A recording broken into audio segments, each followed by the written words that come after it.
I did not get better children, and I also didn't switch my homeschool curriculum. I became a clearer homeschool leader.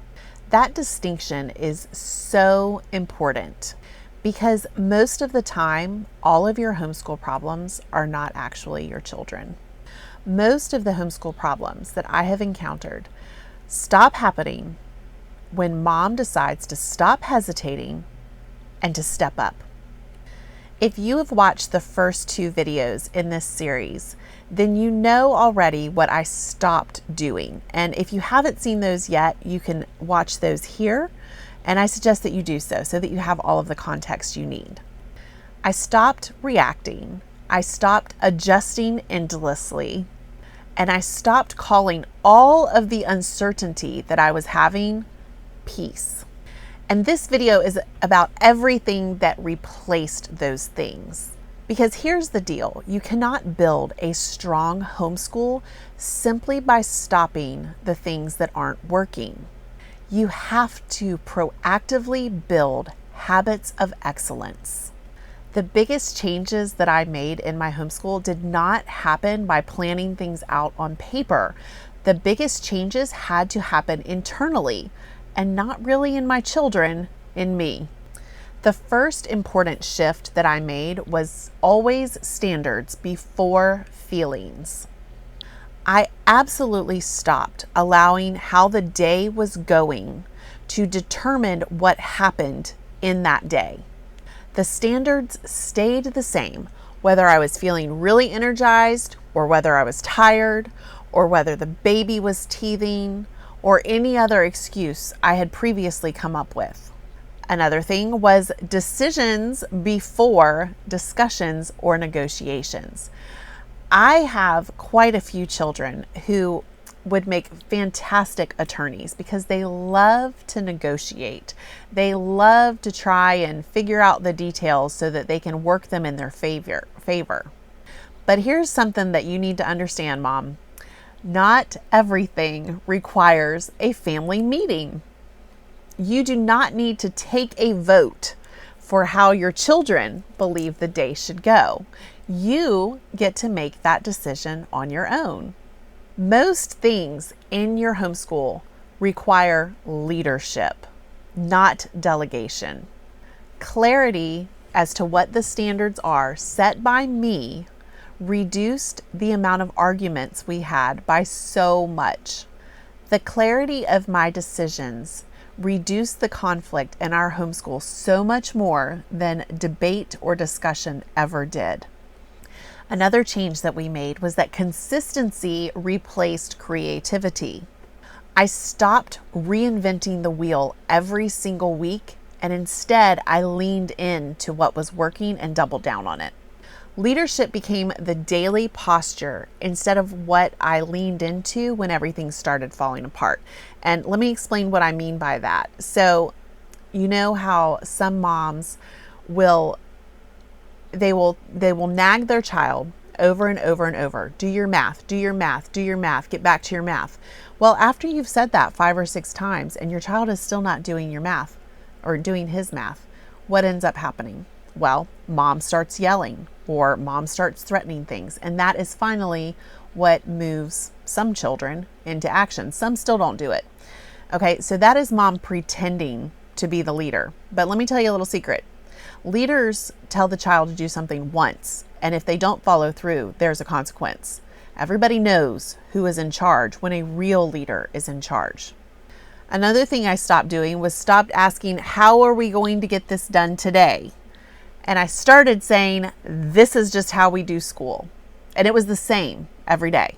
So once that internal clarity was in place and I really understood what my role in the homeschool was, the external structure started to finally click into place. So here are some of those external structure pieces that made a huge difference. We implemented predictable start times every single day. 8 a.m. every weekday, no matter how many or how few hours I had had the night before, whether or not I woke up with a headache, regardless of how the children were feeling about doing school that day. 8 a.m. was when school started. Everyone's daily work became clearly defined. It was written down. There was absolutely no confusion about what needed to be done each day, what being finished in each subject looked like, or what could wait until tomorrow. I offered way fewer options, and we chose to do this with daily checklists. The rule in the house is, if the checklist isn't done, you're not done. And that goes for me too. Removing options and making them non-negotiable reduced the amount of conflict in the house so much. The completion standards had to become clear. The work was either done or it wasn't done. There was no more endless nagging, no more hovering, and again, no more negotiation. The most important thing that we did was we built systems that didn't rely on my energy. The day no longer collapsed if I needed to step away. It could continue moving along because everyone understood what they had to do. Okay, so let's not just talk about what changed with me. Let's talk about what changed with the children and how this benefited them. Our transitions in between subjects became much faster. We had less stalling, less arguing, less anxiety. We also had increased confidence, increased proficiency in the schoolwork, and this was super exciting for me, increased attention spans. The negotiation completely dropped off the radar. And this was not because I became harsher. It was because the expectations were just no longer up for debate. The children's independence started increasing. They knew what they needed to do and how to do it without having to constantly wait for me because I had built things into their checklist that they could do independently. Their confidence grew because my clear expectations gave them something to rise to. And their attention spans grew, not because I forced it, but because now the learning environments actually supported it. But again, the biggest change was not in the children. The biggest change was in me. I experienced so much less emotion and decision fatigue. I was no longer carrying that constant load of decision making. The power struggles decreased. I had more margin in my day, which meant I had space to think about other things, space to teach well, and space to respond and not react. My confidence as a homeschool mom grew too, which I didn't really think could happen. I've been a mother now for 23 years. I felt like, 23 years now. When all of this was going down, it was closer to probably 17 years or so.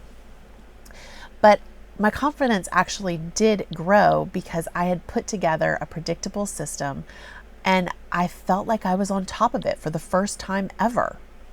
And here's what I want you to remember about all of this, because I'm sure that you're hearing about structure and you're hearing about schedule and you're thinking, I don't want to be this rigid, uptight woman.